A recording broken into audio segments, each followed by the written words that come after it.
Bon, tranchons le débat. Dollar américain contre Bitcoin. Voici ce que vous devez savoir en 2 minutes. Bon, mettons les choses au clair. Dollar américain contre Bitcoin. Voici ce que vous devez savoir en 2 minutes. Pour commencer, le dollar américain. C'est la monnaie la plus utilisée au monde, n'est-ce pas? Mais voilà le truc, il n'y a littéralement aucune limite au nombre de dollars qui peuvent exister. Le gouvernement américain et la réserve fédérale peuvent en imprimer autant qu'ils veulent, quand ils veulent. En fait, statistique amusante, environ 30% de tous les dollars américains en circulation ont été créés juste depuis 2020. Ouais, ça laisse à réfléchir. D'abord, le dollar américain. C'est la monnaie la plus utilisée au monde, n'est-ce pas? Mais voilà le truc, il n'y a littéralement aucune limite au nombre de dollars qui peuvent exister. Le gouvernement américain et la réserve fédérale peuvent en imprimer autant qu'ils veulent, quand ils veulent. D'ailleurs, une statistique amusante, environ 30% de tous les dollars américains en circulation ont été créés juste depuis 2020. Oui, laissez-moi vous dire que ça fait réfléchir. Et qui est aux commandes? Pas vous, pas moi. Le système entier est géré par un petit groupe de banquiers centraux, aucun d'entre eux pour qui nous votons réellement.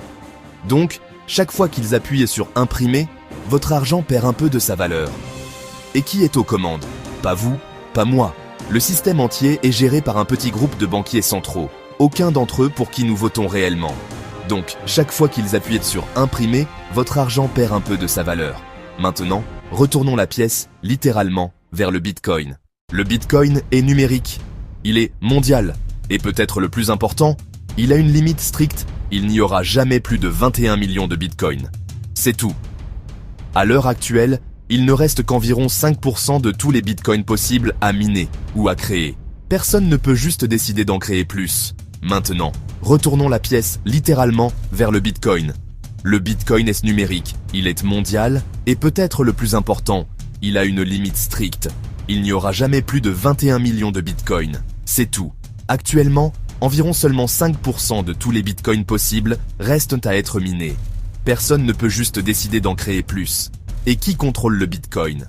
Honnêtement, aucune personne ou entreprise unique. C'est ouvert, c'est transparent et c'est entièrement décentralisé.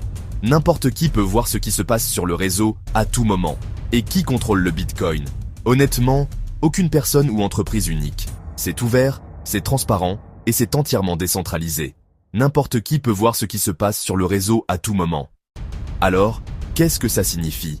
Le dollar, c'est avant tout la flexibilité et le contrôle. Parfois bien, parfois risqué. Le Bitcoin, c'est la rareté et la transparence. Super attrayant si vous ne faites pas confiance aux banques centrales. Alors, qu'est-ce que ça signifie?